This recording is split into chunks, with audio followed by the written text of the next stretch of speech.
Good morning class. चलिए, last class में हमने कहाँ तक कंप्लीट किया था? सबसे लास्ट लॉ कौन सा लिखा था आपने?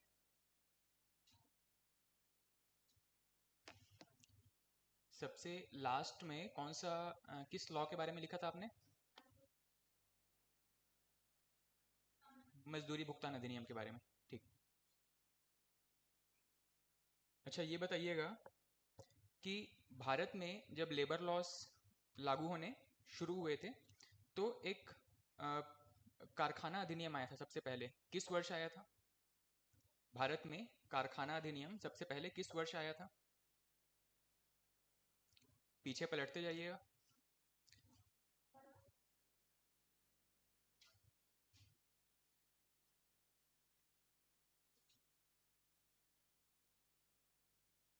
1819। भारत में भारत में स्वतंत्रता के बाद।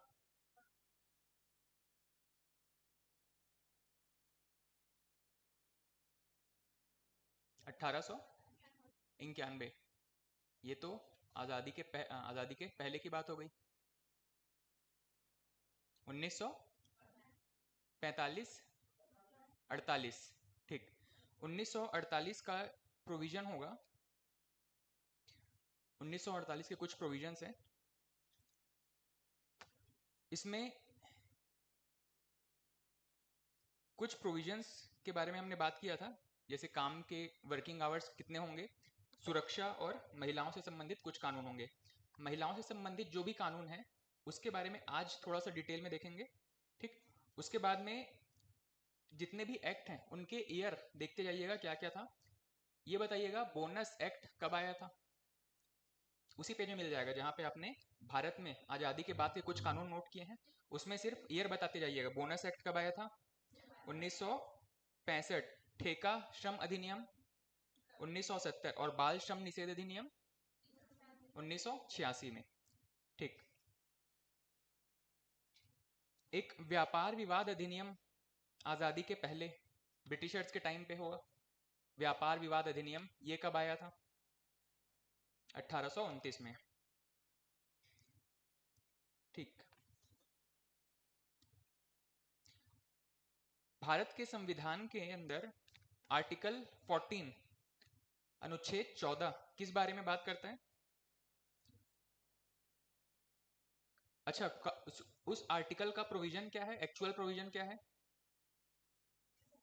विधि के समक्ष समानता और विधियों का समान संरक्षण। इसमें विधि के समक्ष समानता, ये जो लाइन है, ये जो फ्रेज था, इसको लेकर के सुप्रीम कोर्ट के जो भी इंटरप्रिटेशन रहे हैं, सुप्रीम कोर्ट ने जो भी इस इसकी व्याख्या की है अलग अलग समय पे, उसको लेकर के एक प्रोविजन आया, एक कानून बना, उसको क्या कहा गया? समान कार्य के लिए समान वेतन। ये प्रोविजन किससे संबंधित है? आर्टिकल 14 से संबंधित है। ठीक। उसके बाद में आर्टिकल नंबर 16 अवसर की समानता के बारे में है। ठीक। और इसमें सबसे इंपॉर्टेंट है आपके लिए 16(6), जो कि करंट अफेयर का भी मुद्दा है और आपके श्रम संबंधी कानूनों से भी रिलेटेड है ये। उसके बाद में आर्टिकल नंबर 19 में स्वतंत्रता का अधिकार, वाक एवं अभिव्यक्ति की स्वतंत्रता, इसके बारे में पढ़ा था हमने।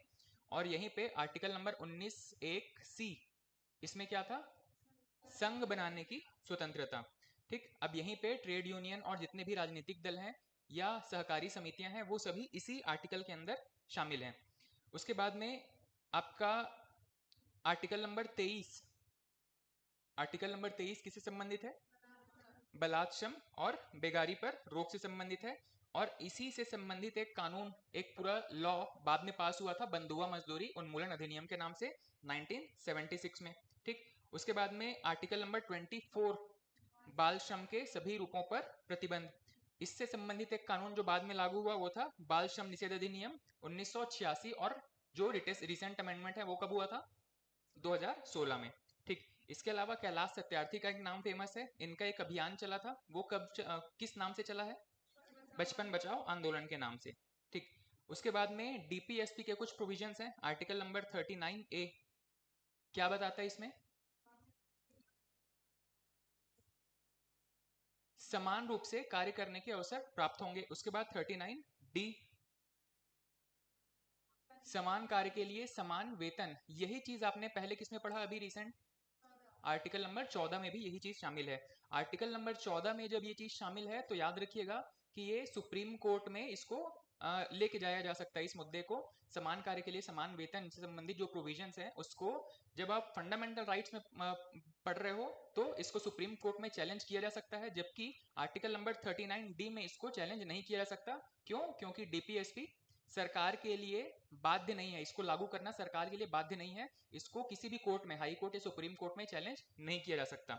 उसके बाद में आर्टिकल नंबर 42, इसमें क्या कहा गया है?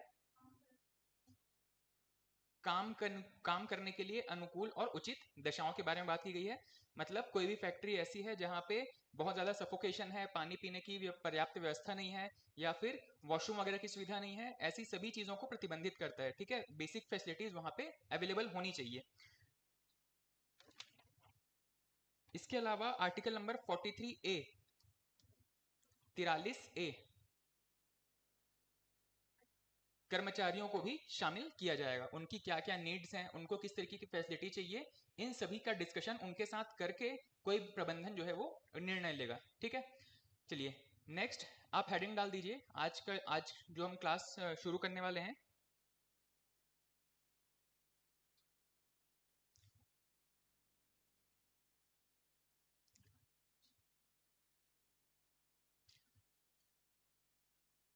हेडिंग डाल दीजिएगा औद्योगिक विवाद अधिनियम 1947।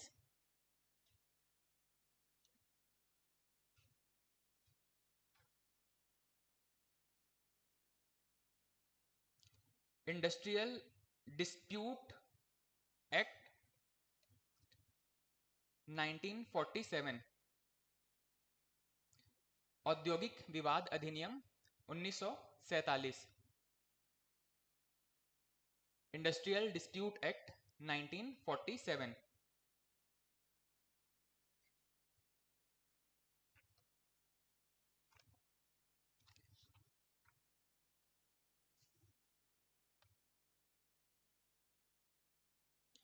Industrial dispute act 1947। चलिए इसके कुछ प्रोविजंस हैं, उसको बस नोट करते चलिएगा।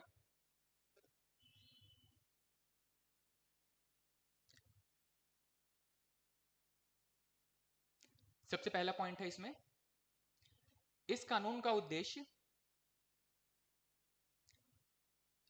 उद्देश्य औद्योगिक विवादों की जांच, इस कानून का उद्देश्य औद्योगिक विवादों की जांच और उसका निपटारा करना है। औद्योगिक विवादों की जांच और उसका निपटारा करना है। नेक्स्ट पॉइंट है, इस कानून के तहत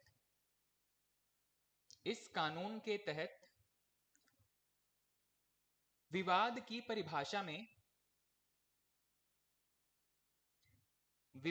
परिभाषा में निम्नलिखित शामिल हैं।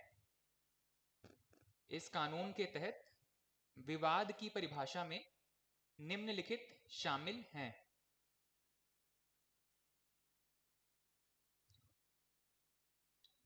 इसी के अंदर 2-3 सब पॉइंट्स है, लिखिएगा। पहला है श्रमिक एवं मालिकों के बीच विवाद, श्रमिकों एवं मालिकों के बीच विवाद, श्रमिकों एवं मालिकों के बीच विवाद।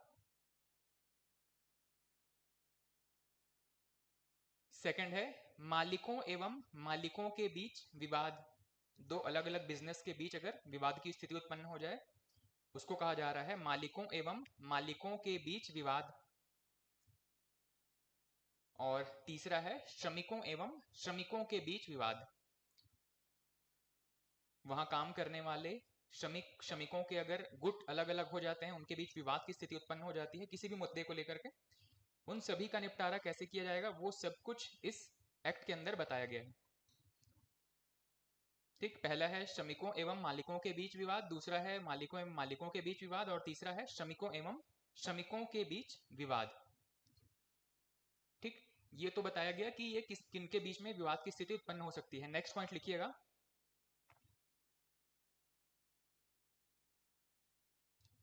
इस कानून के अंतर्गत, इस कानून के अंतर्गत कुछ प्रमुख परिभाषाएं, इस कानून के अंतर्गत कुछ प्रमुख परिभाषाएं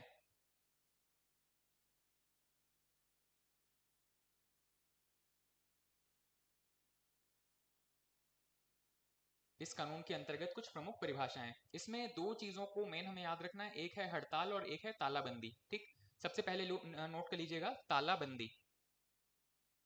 तालाबंदी मतलब अगर कोई बिजनेस शट डाउन हो रहा है, बंद हो रहा है, उसको कहा जा रहा है तालाबंदी। इसमें नोट कीजिएगा, जब कोई मालिक ब्रैकेट में नियोक्ता, नियुक्ति करने वाले, जब कोई मालिक या नियोक्ता अपने रोजगार स्थान को बंद कर दे, अपने रोजगार स्थान को बंद कर दे या काम रोक दे, रोजगार स्थान को बंद कर दे या काम रोक दे, या श्रमिकों को काम देने से इनकार करे, श्रमिकों को काम देने से इनकार करे,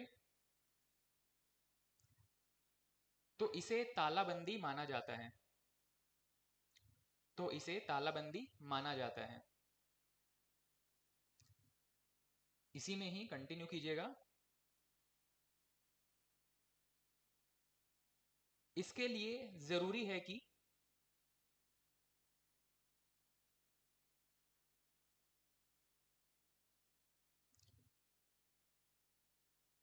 निर्धारित अवधि से पूर्व नोटिस दिया जाए। इसके लिए जरूरी है कि निर्धारित अवधि से पूर्व नोटिस दिया जाए।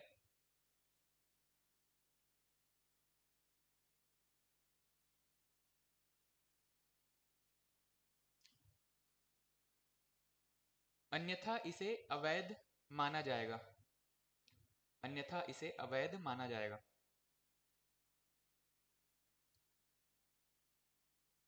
नेक्स्ट है हड़ताल। दो परिभाषाओं की बात हमने की थी, पहला था तालाबंदी और दूसरा है हड़ताल।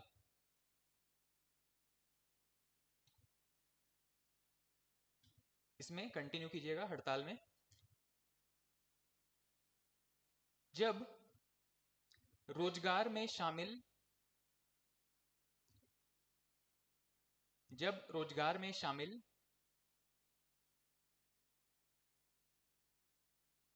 कर्मचारियों का समूह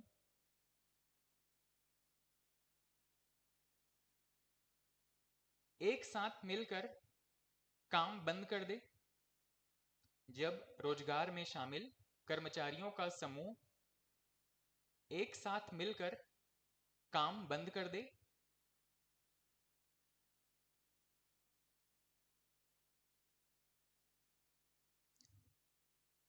ऐसी स्थिति को हड़ताल माना जाता है, ऐसी स्थिति को हड़ताल माना जाता है।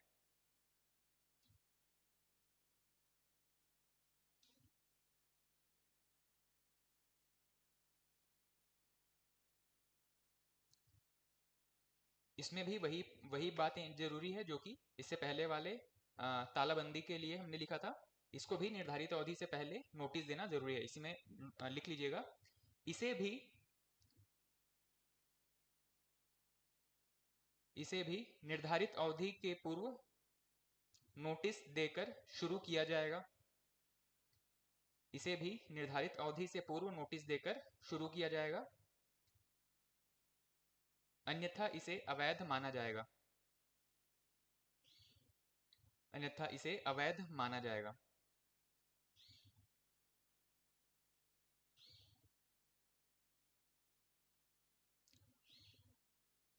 ठीक, इसमें जो दो परिभाषाएं थी, वो जो इंपॉर्टेंट परिभाषाएं थी वो हमने देखा। नेक्स्ट पॉइंट है इस कानून के अंदर, नेक्स्ट पॉइंट है विवाद निपटाने हेतु विवाद निपटाने हेतु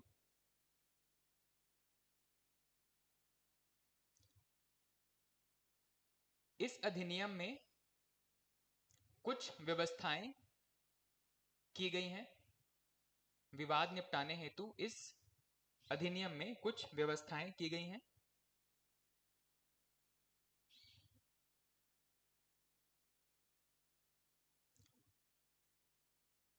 कुछ व्यवस्थाएं की गई हैं। विवाद निपटाने हेतु इस अधिनियम में कुछ व्यवस्थाएं की गई हैं। जैसे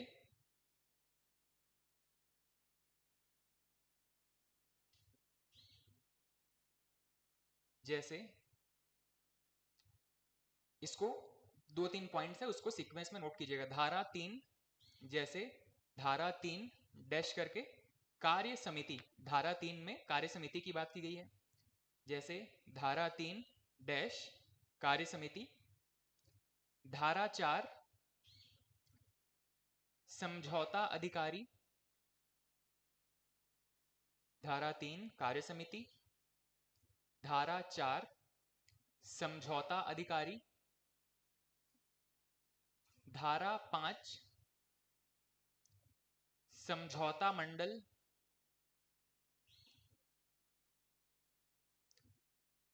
धारा 5 समझौता मंडल, धारा 6 जांच न्यायालय, जांच न्यायालय, धारा 7 श्रम न्यायालय, धारा 6 जांच न्यायालय, धारा 7 श्रम न्यायालय,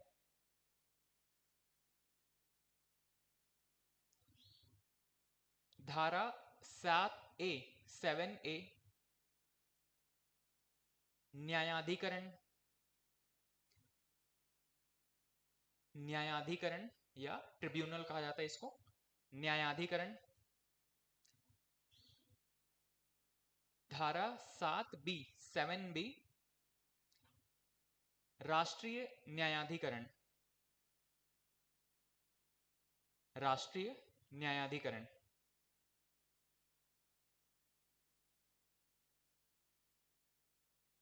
7A न्यायाधिकरण, 7B राष्ट्रीय न्यायाधिकरण। ठीक, ये कुछ प्रमुख प्रावधान थे जिसके अंदर विवादों को निपटाने के लिए अलग अलग फेज वाइज मैनर में इसको शामिल किया जाएगा। ठीक, नेक्स्ट पॉइंट है, इस कानून में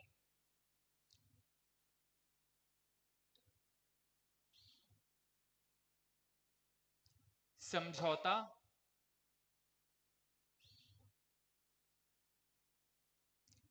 समझौता, निर्णय और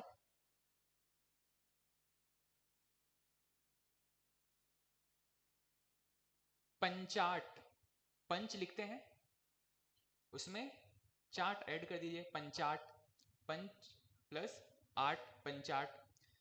पंचाट या उसको ब्रैकेट में लिखिएगा, पंच के फैसले, जैसे गांव में होता है पंच सरपंच, उसी तरीके से पंचाट, पंचाट ब्रैकेट में पंच के फैसले की व्यवस्था है। इस कानून में समझौते, निर्णय और पंचाट की व्यवस्था है। ठीक, इसमें सबसे पहले है, इसमें नेक्स्ट पॉइंट लिखिएगा, नेक्स्ट पॉइंट है, इस कानून के धारा 10 में, इस कानून के धारा 10 में निर्णायकों की कार्यप्रणाली और भूमिका, निर्णायकों की कार्यप्रणाली और भूमिका से संबंधित प्रावधान है।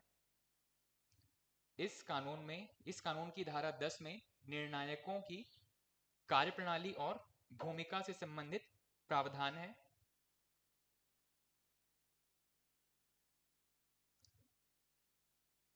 नेक्स्ट पॉइंट है,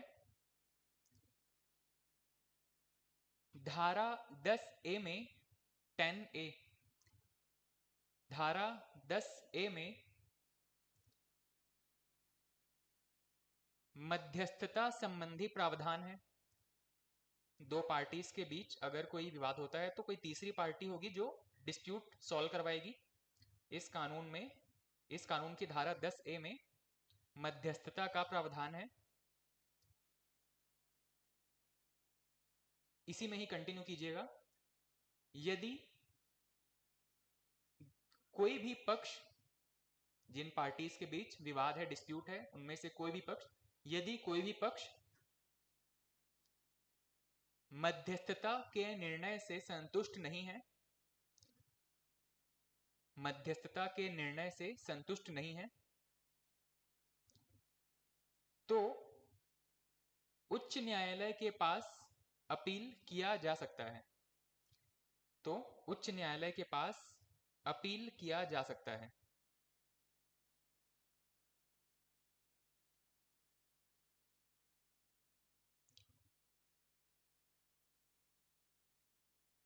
नेक्स्ट पॉइंट है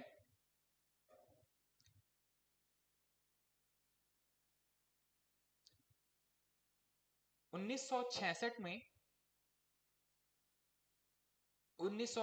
में इस अधिनियम के अंतर्गत 1966 में इस अधिनियम के अंतर्गत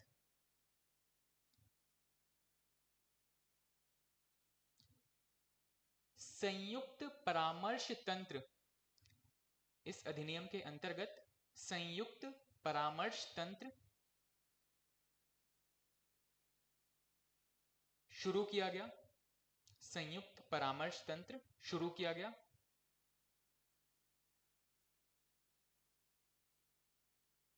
जो कि केवल सैद्धांतिक विषयों पर चर्चा करती है। इसका मतलब है कि वो बताते हैं कि क्या क्या होना चाहिए,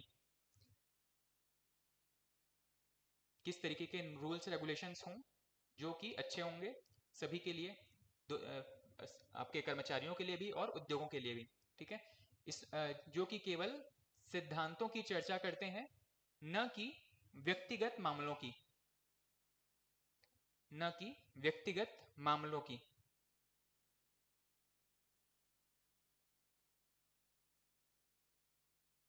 इसके अंतर्गत, संयुक्त परामर्श तंत्र के अंतर्गत तीन स्तर पर विवादों का निपटारा किया जाता है। तीन स्तर पर विवादों का निपटारा किया जाता है। इसके अंतर्गत 3 स्तरों पर विवादों का निपटारा किया जाता है। पहला है राष्ट्रीय,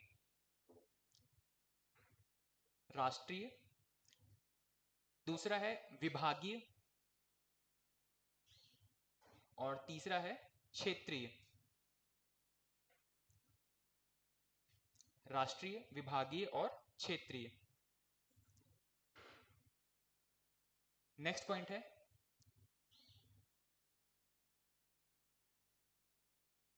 रेलवे के लिए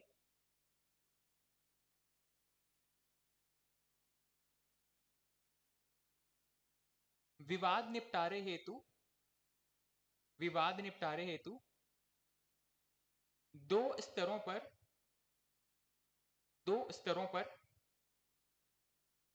कार्य किया जाता है।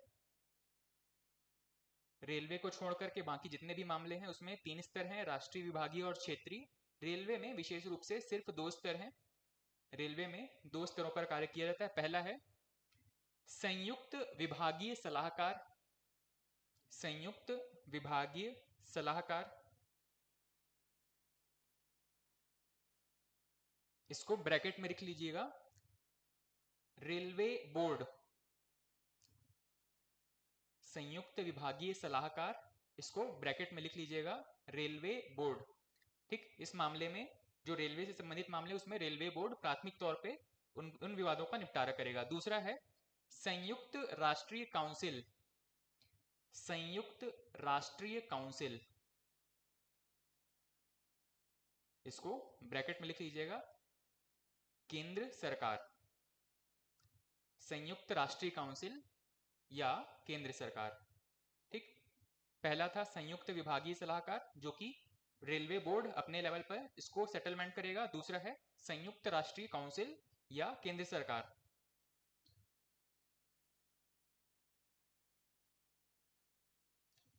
नेक्स्ट पॉइंट है, यदि इन स्तरों पर, किन की बात की जा रही है, जो 3 स्तर है, राष्ट्रीय और उसके अलावा राष्ट्रीय, विभागीय और क्षेत्रीय, या जो रेलवे के जो 2 लेवल हैं उसके बारे में बात की जा रही है। ठीक, नोट कीजिएगा, यदि इन स्तरों पर कोई निर्णय नहीं होता है,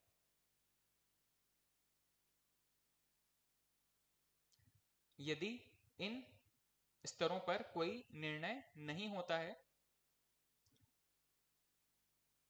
तो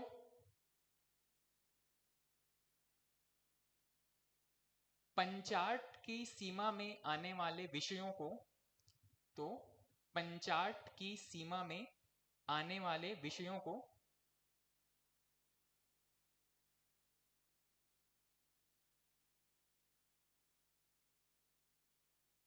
पंच फैसले के लिए सौंप दिया जाता है।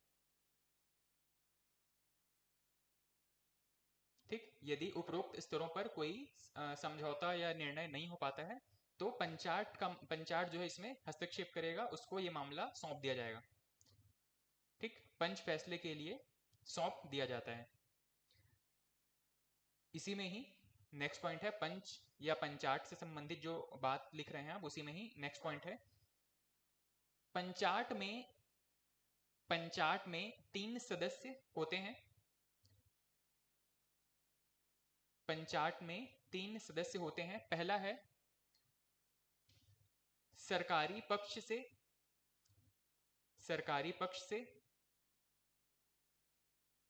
दूसरा है कर्मचारी पक्ष से, पहला व्यक्ति जो है वो सरकारी पक्ष से है, दूसरा कर्मचारी पक्ष से, और तीसरा एक निष्पक्ष व्यक्ति, जो थर्ड पार्टी है, जो दोनों से ही अलग है। तीसरा निष्पक्ष व्यक्ति जो कि अध्यक्ष होगा। तीसरा निष्पक्ष व्यक्ति जो कि अध्यक्ष होगा।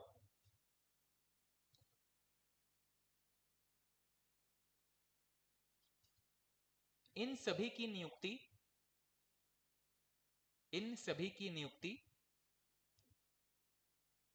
केंद्रीय श्रम मंत्री के द्वारा की जाएगी।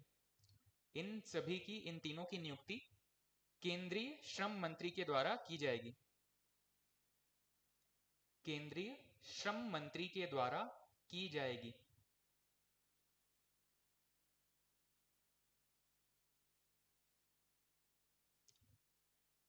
नेक्स्ट पॉइंट है, पंचाट के फैसले एवं शर्तें, पंचाट के फैसले एवं शर्तें सभी पर बाध्यकारी होंगे। सभी पर बाध्यकारी होंगे।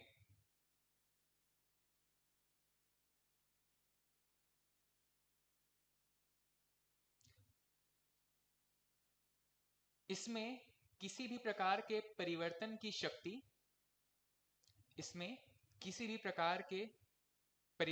की शक्ति,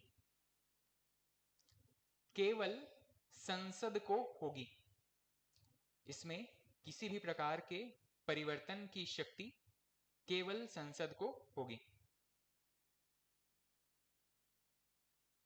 ठीक, ये था यहाँ पे डिस्प्यूट सेटलमेंट किस तरीके से होगा। सबसे पहले था संयुक्त परामर्श तंत्र। इसके अंदर सेंट्रल लेवल पे 3 फेजेस देखे थे हमने, या 3 लेवल देखे थे, नेशनल, उसके बाद में आपके राष्ट्रीय, विभागीय और क्षेत्रीय, उसके बाद में रेलवे में 2 फेजेस हैं या 2 लेवल हैं, संयुक्त विभागीय और संयुक्त राष्ट्रीय। अगर इन पूरे लेवल्स में अगर मामले का निपटारा नहीं हो पाता है, तो फिर पंचाट या पंच इसके मामले पे हस्तक्षेप करेंगे और उनके जो भी निर्णय होंगे वो सभी पर बाध्यकारी होंगे। इसको चेंज करने की शक्ति केवल और केवल संसद के पास होगी।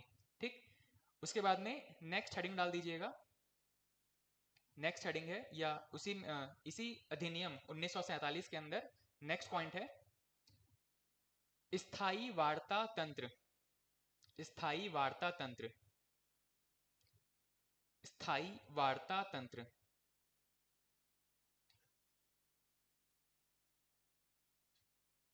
इसमें नोट करिएगा 2-3 पॉइंट। 1931 में 1931 में royal commission of labour, royal commission of labour की सिफारिश पर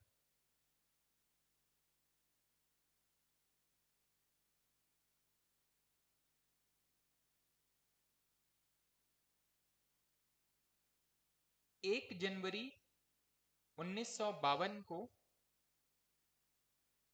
1931 में रॉयल कमीशन ऑफ लेबर की सिफारिश पर 1 जनवरी 1952 को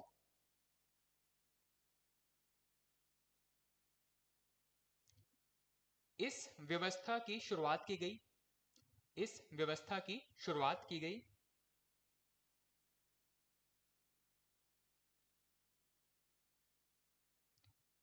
इसके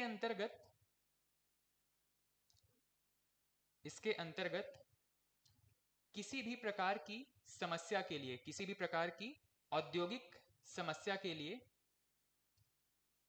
किसी भी प्रकार की औद्योगिक समस्या के लिए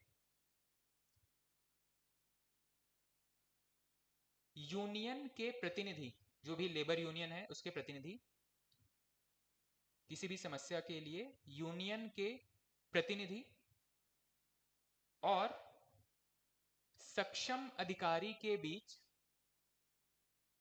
यूनियन के प्रतिनिधि और सक्षम अधिकारी के बीच प्रत्यक्ष वार्ता की जाएगी। प्रत्यक्ष वार्ता की जाएगी। ठीक, यहां पे डिस्प्यूट सेटलमेंट के लिए 1-to-1 मीटिंग की बात की गई है। किनके बीच में? जो भी आपके लेबर यूनियन के रिप्रेजेंटेटिव होंगे और साथ ही जो भी अधिकारी होंगे, जो सक्षम अधिकारी होंगे, उनके बीच में। ठीक, नेक्स्ट पॉइंट है, नेक्स्ट पॉइंट है इस तंत्र में, इस तंत्र में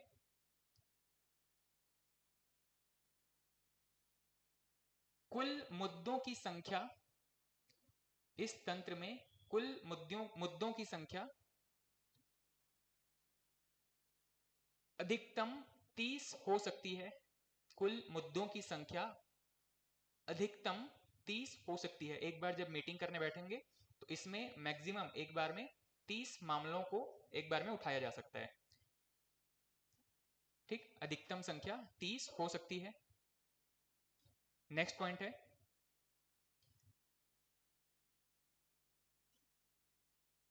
नेक्स्ट पॉइंट यूनियन प्रतिनिधियों की संख्या, यूनियन प्रतिनिधियों की संख्या अधिकतम 20, अधिकतम 20 और कारखाना स्तर पर 15 हो सकती है। यूनियन प्रतिनिधियों की संख्या अधिकतम 20 और कारखाना स्तर पर 15 हो सकती है।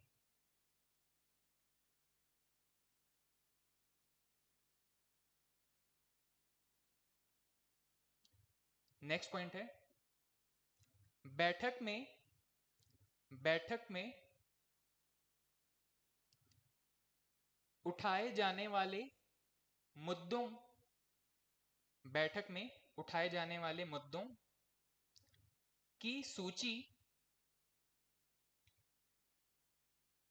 21 दिन पहले, 21 डेज, 21 दिन पहले जारी करना आवश्यक है। बैठक में उठाए जाने वाले मुद्दों की सूची 21 दिन पहले जारी करना आवश्यक है। ठीक, ये जितने भी हमने पॉइंट्स देखे ये इंडस्ट्रियल डिस्प्यूट एक्ट के बारे में था। इंडस्ट्रियल डिस्प्यूट एक्ट में किस किस फेज में विवादों का निपटारा किया जाएगा, कौन इसमें सबसे शक्तिशाली है, तो अंततः संसद के पास सर्वोच्च शक्ति दिखाई दे रही है। और इससे अगर पहले कहा जाए तो फिर पंचाट सबसे ज्यादा पावरफुल है, जिसके पास उद्योगों से संबंधित विवादों के निपटारा करने का अंतिम फैसला होता है। इनके फैसलों को सिर्फ और सिर्फ संसद में चैलेंज किया जा सकता है। ठीक, ये जितने भी जितने भी पॉइंट्स हमने पढ़े हैं औद्योगिक विवाद के अंतर्गत ये कंप्लीट होते हैं। इसके बाद में आप नेक्स्ट हेडिंग डाल दीजिएगा। अच्छा, इंडस्ट्रियल डिस्प्यूट एक्ट ये किस सिलेबस के किस हिस्से का हिस्सा पार्ट है? आपके सिलेबस में जो चौथा पॉइंट दिया हुआ था, कुछ महत्वपूर्ण लॉ या कानून से संबंधित, उसी का हिस्सा था ये इंडस्ट्रियल डिस्प्यूट एक्ट, लगभग लास्ट हिस्सा था। अब आप नेक्स्ट हेडिंग डालेंगे, सिलेबस में आपका तीसरा हिस्सा है महिला और बच्चों से संबंधित कुछ कानून। महिला और बच्चों से संबंधित कानून आपके सिलेबस का तीसरा हिस्सा है। हमने अभी तक पहला, दूसरा और चौथा हिस्सा कंप्लीट किया है। ये नेक्स्ट जो पार्ट है वो तीसरे पॉइंट या तीसरे सिलेबस के तीसरे हिस्से से संबंधित है। ठीक, महिलाओं, बच्चों एवं बंधक श्रमिकों हेतु कानून। ठीक,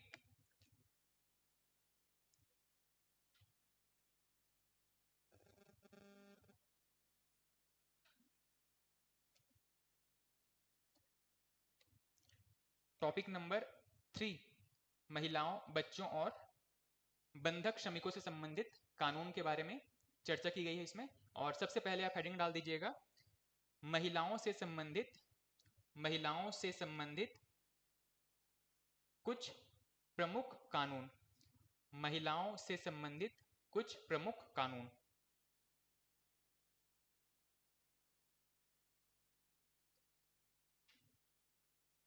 अब यहाँ पे आपको बहुत सारी चीजें रिपीट मिलेंगी जो कि आप पहले ही पढ़ चुके होंगे। किसी ना किसी एक्ट में इन प्रोविजंस का जिक्र हुआ होगा। ठीक है, तो हम वो सारे पॉइंट्स यहाँ पे एक साथ मर्ज करने की कोशिश करेंगे जो चीज सिर्फ महिलाओं से संबंधित है।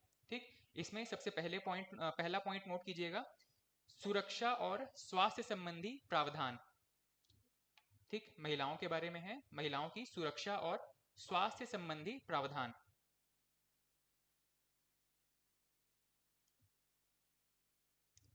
इनके स्वास्थ्य और सुरक्षा से संबंधित प्रावधान कहाँ कहाँ पे मिलते हैं इसको बस नोट करते चलिएगा। सबसे पहले है कारखाना अधिनियम 1948 में। सबसे पहले है कारखाना अधिनियम 1948 में।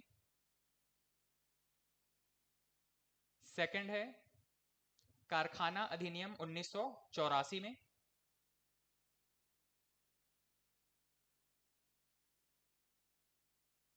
ठीक, इनके स्वास्थ्य और सुरक्षा से संबंधित प्रावधान इन दोनों ही जगहों पे दिखाई देते हैं, कारखाना अधिनियम 1948 और 1984 में।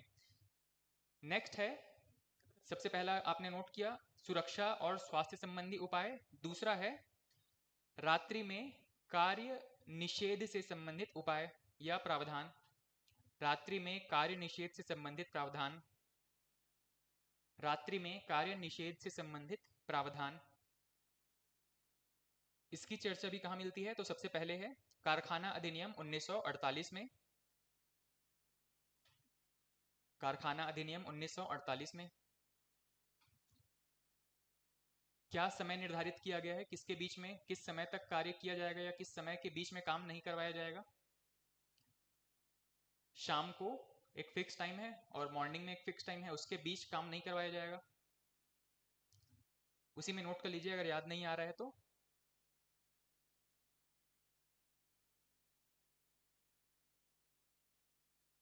इस कानून के अंतर्गत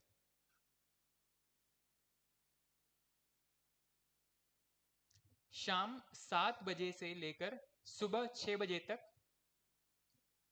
शाम 7 बजे से लेकर सुबह 6 बजे तक महिलाओं का कार्य करना प्रतिबंधित है। कारखाना अधिनियम 1948 के अंदर क्या प्रोविजन किया गया है कि शाम 7 बजे से लेकर के सुबह 6 बजे तक महिलाओं से काम नहीं करवाया जाएगा। नेक्स्ट पॉइंट है इसी में, रात्रि में कार्य निषेध। इसके अंदर सेकंड पॉइंट है बीड़ी और सिगार वर्कर एक्ट, बीड़ी और सिगार वर्कर एक्ट 1966। इसमें भी सेम प्रोविजन है, शाम 7 बजे से लेकर के सुबह 6 बजे तक। बीड़ी और सिगार वर्कर एक्ट 1966। नेक्स्ट है माइंस या खान अधिनियम 1952। माइंस या खान अधिनियम 1952। यहां पर भी सेम प्रोविजन है, शाम को 7 से लेकर के सुबह 6 बजे तक काम नहीं किया जाएगा।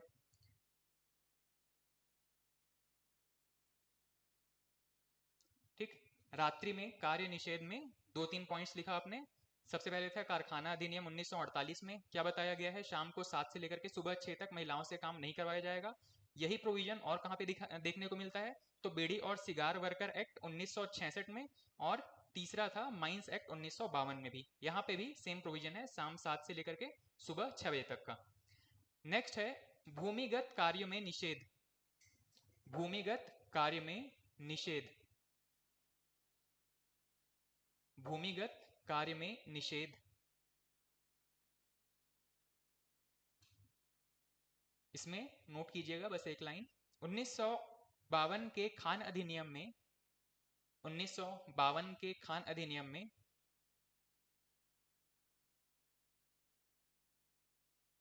जमीन के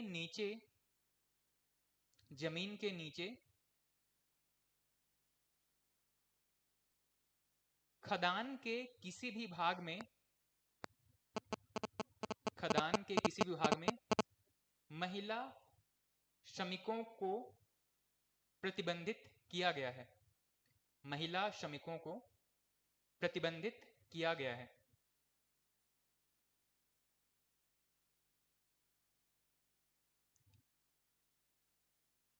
महिला श्रमिकों को प्रतिबंधित किया गया है किसमें, माइंस एक्ट 1952 में।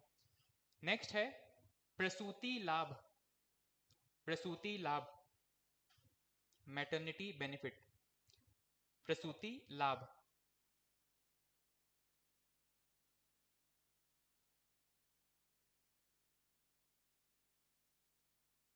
इसमें नोट कर लीजिएगा, प्रसूति लाभ अधिनियम 1961 में, प्रसूति लाभ अधिनियम 1961 में बच्चे के जन्म से पहले और बाद में, प्रसूति लाभ अधिनियम 1961 में बच्चे के जन्म के पहले और बाद में निश्चित अवधि के लिए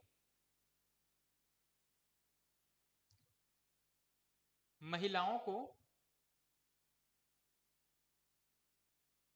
वैतनिक अवकाश का प्रावधान है। बच्चे के जन्म से पहले और जन्म के बाद एक निश्चित अवधि के लिए महिलाओं को वैतनिक अवकाश का प्रावधान है। वैतनिक अवकाश का प्रावधान है।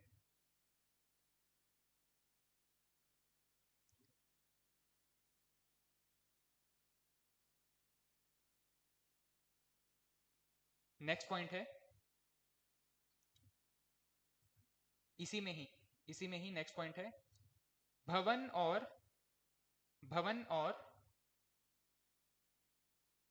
अन्य कंस्ट्रक्शन अधिनियम 1996 में भी, भवन और अन्य कंस्ट्रक्शन अधिनियम 1996 में भी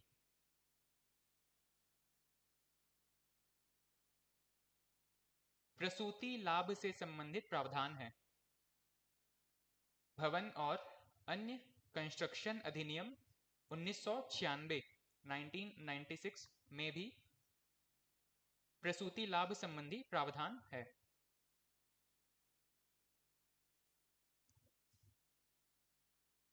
ठीक, ये था मैटरनिटी बेनिफिट एक्ट के संबंधित। नेक्स्ट पॉइंट है महिलाओं के लिए अलग शौचालय की व्यवस्था। महिलाओं से संबंधित जो प्रावधान आप लिख रहे हैं, जैसे रात्रि में कार्य निषेध, भूमि में कार्य निषेध, मैटरनिटी बेनिफिट, वैसे ही एक नेक्स्ट पॉइंट है महिला श्रमिकों के लिए अलग शौचालय की व्यवस्था। इसका जिक्र किस किस एक्ट में है उसको नोट कर लीजिएगा। महिला श्रमिकों के लिए अलग शौचालय की व्यवस्था, इसका जिक्र है सबसे पहले contract labour act 1970, contract labour act 1970, contract labour act 1970। Next कारखाना अधिनियम 1948,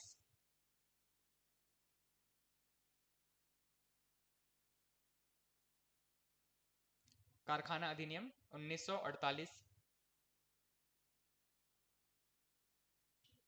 ठीक, उसके बाद में है नेक्स्ट मैटरनिटी बेनिफिट लिखा आपने, उसके बाद में महिलाओं के लिए अलग शौचालय, उसके बाद में है नेक्स्ट पॉइंट क्रेच का प्रावधान, क्रेच या बच्चों के खेलने की जगह, क्रेच का प्रावधान। इससे संबंधित प्रावधान किस किस एक्ट में है उसको नोट कर लीजिएगा। क्रेच का प्रावधान सबसे पहला है खान अधिनियम 1952 में। क्रेच का प्रावधान किस किस एक्ट में है उसमें सबसे पहला है खान अधिनियम 1952 में, 1948, 1948, 1948 का कारखाना अधिनियम।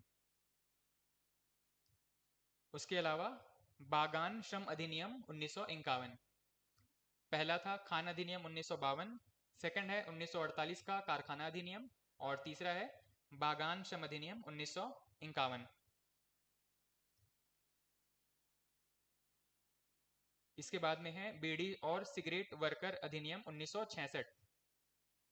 इसी में ही क्रेच का प्रावधान, क्रेच का प्रावधान कहाँ कहाँ पर है, खान अधिनियम में है, कारखाना अधिनियम में है, बागान अधिनियम में है। इसके अलावा बीड़ी और सिगरेट वर्कर अधिनियम 1966, बीड़ी और सिगरेट वर्कर अधिनियम 1966। फिर भवन और अन्य कंस्ट्रक्शन, भवन और अन्य कंस्ट्रक्शन अधिनियम 1996, भवन और अन्य कंस्ट्रक्शन अधिनियम 1996। इन सभी कानूनों के अंदर क्रेच का प्रावधान किया गया है। क्रेच मतलब बच्चों के खेलने की जगह। कुछ पॉइंट छूट गए क्या? क्रेच का प्रावधान इसके अंदर सबसे पहला था खान अधिनियम 1952, कारखाना अधिनियम 1948, इसके बाद में बागान श्रम अधिनियम 1951, बीड़ी सिगरेट वर्कर अधिनियम 1966, और उसके बाद में है भवन और अन्य कंस्ट्रक्शन अधिनियम 1996।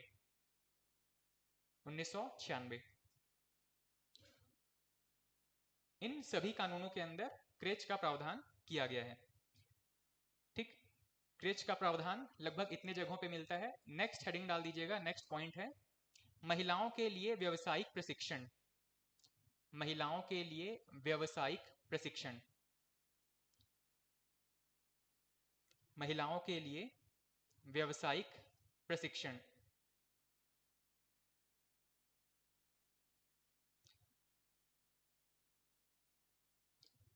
इसमें पहला पॉइंट है केंद्र सरकार द्वारा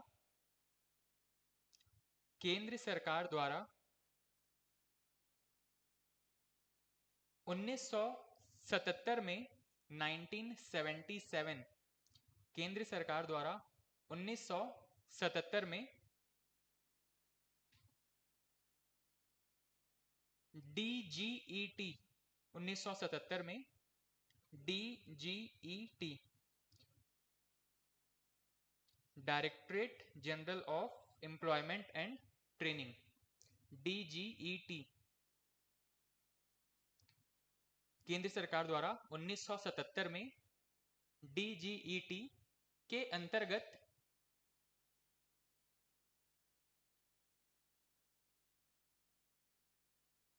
के अंतर्गत विमेन ट्रेनिंग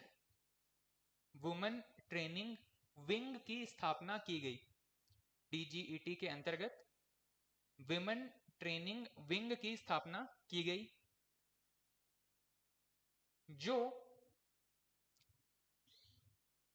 जो महिलाओं को व्यावसायिक प्रशिक्षण देता है, जो महिलाओं को व्यावसायिक प्रशिक्षण देता है।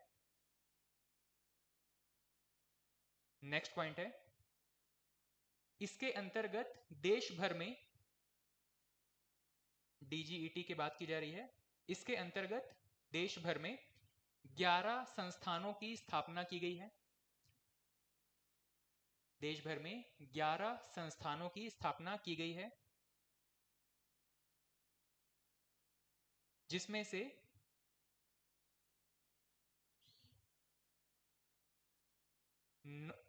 से सबसे महत्वपूर्ण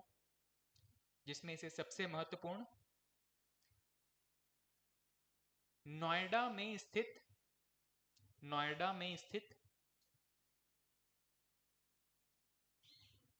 नेशनल वोकेशनल ट्रेनिंग इंस्टीट्यूट, जिनमें सबसे महत्वपूर्ण नोएडा में स्थित national vocational training institute NVTI, national vocational training institute है। इसमें से सबसे महत्वपूर्ण नोएडा में स्थित NVTI है। इसके अलावा 10 रीजनल वोकेशनल ट्रेनिंग इंस्टीट्यूट बनाए गए हैं। इसके अलावा 10 रीजनल वोकेशनल ट्रेनिंग इंस्टीट्यूट बनाए गए हैं। 10 रीजनल वोकेशनल ट्रेनिंग इंस्टीट्यूट बनाए गए हैं। नेक्स्ट पॉइंट है,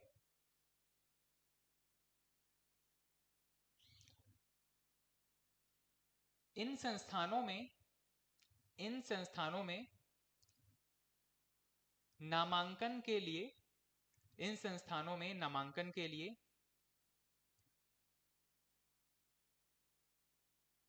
कोई भी आयु बंधन नहीं है।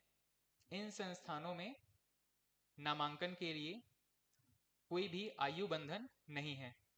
कोई भी किसी भी एज के वुमेन्स के लिए ये स्कीम चल रही है। ठीक, NVTI के बारे में ये 2-3 पॉइंट याद रखिएगा। सबसे पहला तो नोएडा में जो स्थित है उसके बारे में है। ठीक, टॉपिक नंबर 3 के अंदर महिलाओं से संबंधित जो प्रावधान थे उसमें ये कुछ प्रमुख बातें थी। नेक्स्ट पॉइंट लिख लीजिएगा, बाल श्रम से संबंधित प्रावधान। बाल श्रम से संबंधित प्रावधान टॉपिक नंबर 3 के अंदर बाल श्रमिक से संबंधित क्या क्या प्रावधान है।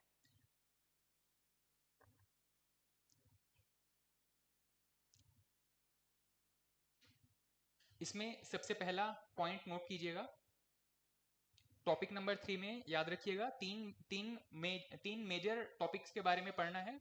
इसके अंदर सबसे पहला था महिलाओं के बारे में, दूसरा था बच्चों के बारे में, और तीसरा पढ़ना है बंधुआ मजदूरों के बारे में। पहला जो पार्ट था महिलाओं के बारे में, उसमें जो भी पॉइंट आपने नोट किया उसके अलावा बहुत सारी चीजें आप दूसरे एक्ट के अंदर पढ़ चुके हो। सेकंड जो पॉइंट है बच्चों के बारे में, उससे संबंधित प्रावधान भी अलग अलग जगहों पे हम पढ़ चुके हैं, लेकिन जो भी वहां से भी इंपॉर्टेंट पॉइंट्स है उसको हम एक जगह पे यहाँ पे नोट करने वाले हैं। ठीक है, इसमें नोट कीजिएगा बच्चों से संबंधित प्रावधान। सबसे पहला पॉइंट है, संयुक्त राष्ट्र समझौते के तहत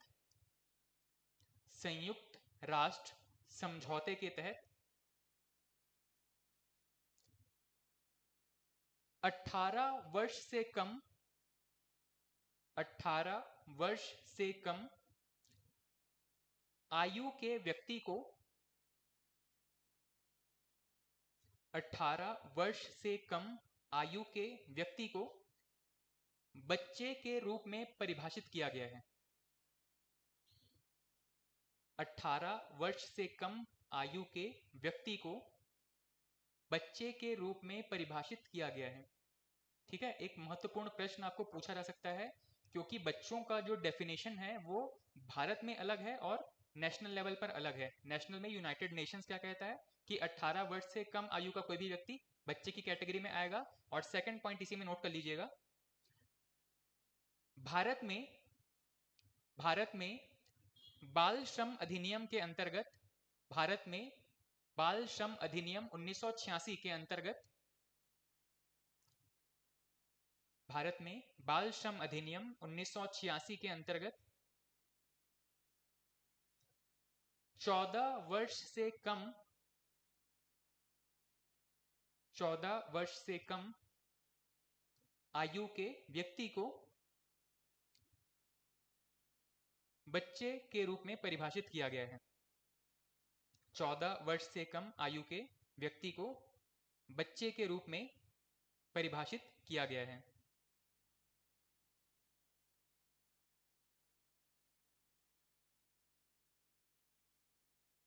नेक्स्ट पॉइंट है,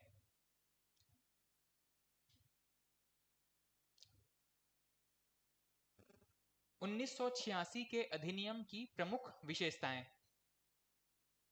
1986 के अधिनियम की प्रमुख विशेषताएं।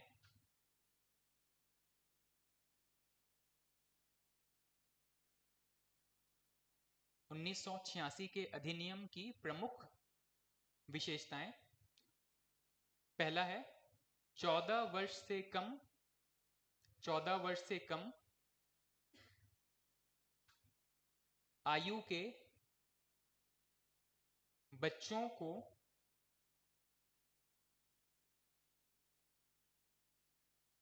रोजगार से प्रतिबंधित 14 वर्ष से कम आयु के बच्चों को रोजगार से प्रतिबंधित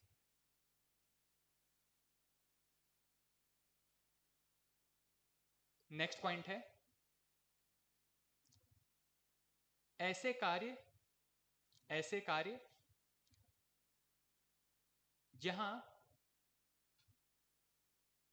बच्चों को प्रतिबंधित नहीं किया गया है, ऐसे क्षेत्र जहां बच्चों को प्रतिबंधित नहीं किया गया है, वहां भी कार्य की दशाओं को नियंत्रित करना, वहां भी कार्य की दशाओं को नियंत्रित करना। और तीसरा पॉइंट नोट कर लीजिएगा इसी में, इस कानून का उल्लंघन करने पर 3 माह से 1 वर्ष तक की सजा, 3 माह से 1 वर्ष तक की सजा और 10,000 से 20,000 तक जुर्माना, 10,000 से 20,000 तक जुर्माना या दोनों का प्रावधान है, या दोनों का प्रावधान है। नेक्स्ट पॉइंट, 1986 के अधिनियम की विशेषताओं के अंदर ये 3 पॉइंट लिखा। चौथा पॉइंट है, एक दिन में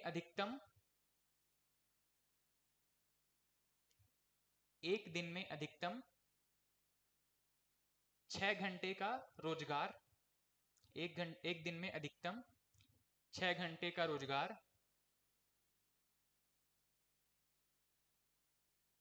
जिसमें आधे घंटे का लघु अवकाश भी शामिल है, जिसमें आधे घंटे का लघु अवकाश, ब्रेक, आधे घंटे का लघु अवकाश भी शामिल है। नेक्स्ट, शाम 7 से लेकर सुबह 8 बजे तक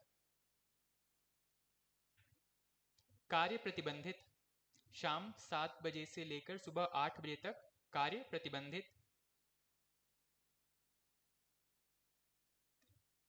नेक्स्ट है,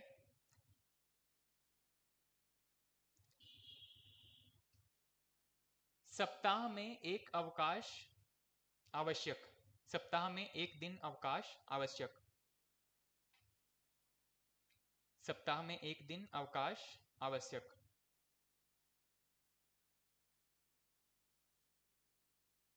ये सभी प्रावधान किससे संबंधित है? 1986 का जो एक्ट है उससे संबंधित है। नेक्स्ट, बाल श्रम संशोधन अधिनियम 2016, बाल श्रम संशोधन अधिनियम 2016 की प्रमुख विशेषताएं। बाल श्रम संशोधन अधिनियम 2016 की प्रमुख विशेषताएं। अभी तक जितने पॉइंट नोट किया आपने वो सभी 1986 से संबंधित प्रावधान थे। ये जो कुछ इंपॉर्टेंट पॉइंट्स हैं 2016 से संबंधित प्रावधान है। ठीक, इसमें नोट कीजिएगा।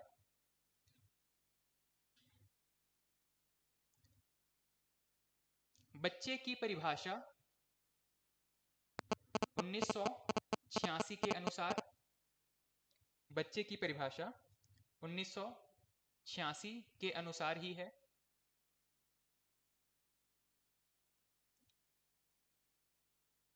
बच्चे की परिभाषा 1986 के अनुसार ही है। सेकंड, बच्चों को खतरनाक कार्यों में नियुक्ति पर प्रतिबंध, बच्चों को खतरनाक कार्यों में नियुक्ति पर प्रतिबंध।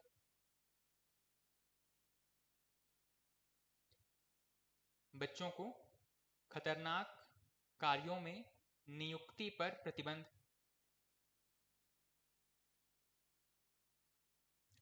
नेक्स्ट पॉइंट है, बच्चों को परिवार के स्वामित्व वाले, बच्चों को परिवार के स्वामित्व वाले सुरक्षित कार्यों में, सुरक्षित कार्यों में काम करने की अनुमति। बच्चों को परिवार के स्वामित्व वाले कार्यों में, सुरक्षित कार्यों में काम करने की अनुमति।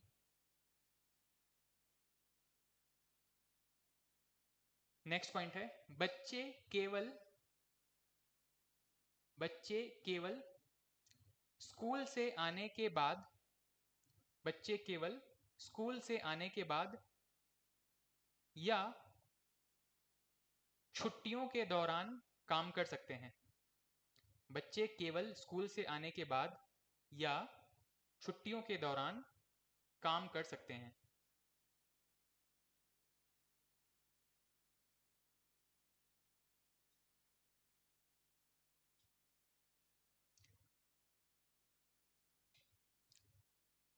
ठीक, नेक्स्ट पॉइंट है, ये बस 3-4 पॉइंट और है, इसके बाद आप ब्रेक ले लीजिएगा।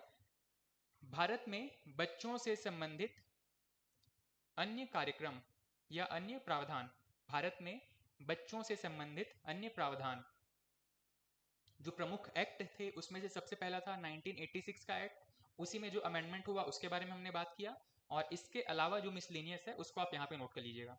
ठीक, सबसे पहला इसमें है अनुच्छेद 24 में, अनुच्छेद 24 में बच्चों के कार्य पर, बच्चों के खतरनाक कार्य पर प्रतिबंध। अनुच्छेद 24 में बच्चों के खतरनाक कार्य पर प्रतिबंध, बच्चों के खतरनाक कार्य पर प्रतिबंध। नेक्स्ट पॉइंट है, नेक्स्ट पॉइंट, बाल श्रम पर राष्ट्रीय नीति, बाल श्रम पर राष्ट्रीय नीति 1987, 1987, बाल श्रम पर राष्ट्रीय नीति 1987 के अनुसार बच्चों के पुनर्वास, बच्चों के पुनर्वास की व्यवस्था सरकार की जिम्मेदारी है। बच्चों के पुनर्वास की व्यवस्था सरकार की जिम्मेदारी है।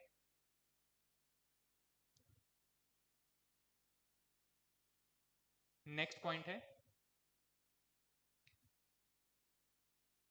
किशोर न्याय अधिनियम 2015, किशोर न्याय अधिनियम 2015।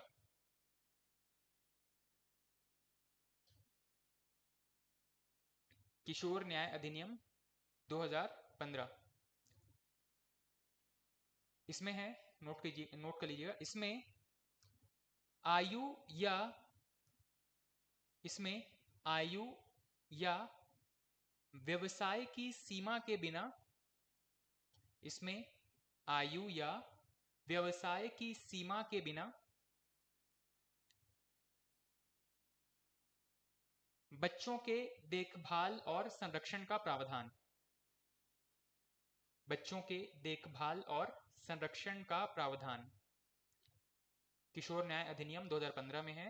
इसमें आयु या व्यवसाय की सीमा के बिना बच्चों के देखभाल और संरक्षण का प्रावधान। नेक्स्ट पॉइंट है राष्ट्रीय बाल श्रम परियोजना 2007, राष्ट्रीय बाल श्रम परियोजना 2007।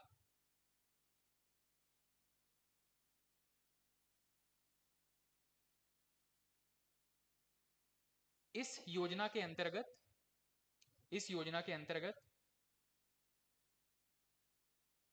9 से 14 वर्ष 9 to 14, इस योजना के अंतर्गत 9 से 14 वर्ष आयु के बच्चों को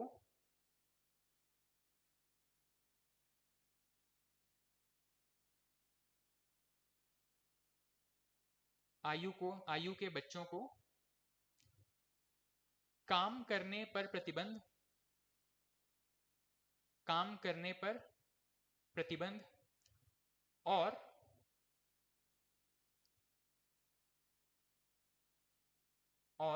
विशेष प्रशिक्षण केंद्रों में दाखिला का प्रावधान, और विशेष प्रशिक्षण केंद्रों में दाखिला का प्रावधान, विशेष प्रशिक्षण केंद्रों में दाखिला का प्रावधान।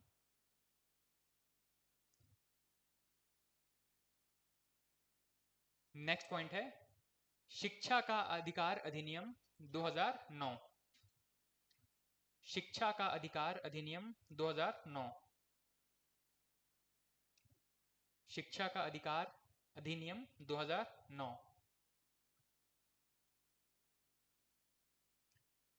इसमें पता ही है आप लोगों को 14 वर्ष से कम आयु के बच्चों को अनिवार्य और निःशुल्क शिक्षा, नोट कर लीजिएगा, 14 वर्ष से कम आयु के सभी बच्चों को,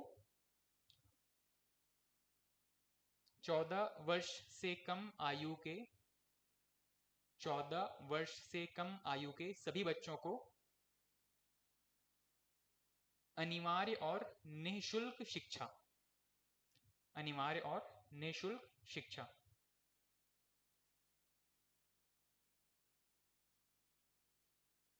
अनिवार्य और निःशुल्क शिक्षा। नेक्स्ट पॉइंट है खान अधिनियम 1952, खान अधिनियम 1952।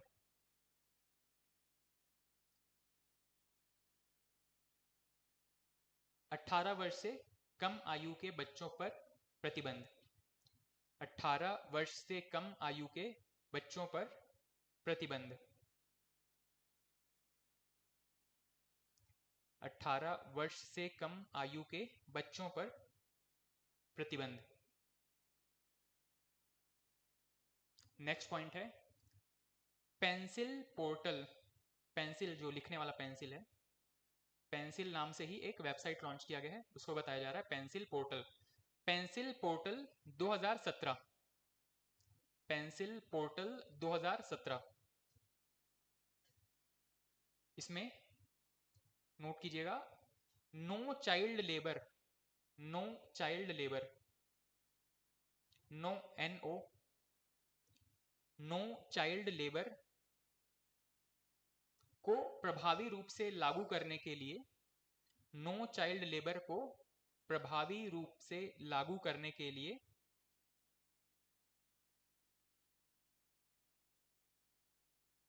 नो चाइल्ड लेबर को प्रभावी रूप से लागू करने के लिए एक मंच। पेंसिल पोर्टल 2017 क्या चीज है? नो चाइल्ड लेबर को प्रभावी रूप से लागू करने के लिए एक मंच है। ठीक, ये जितने भी प्रावधान थे सभी बच्चों से संबंधित प्रावधान थे।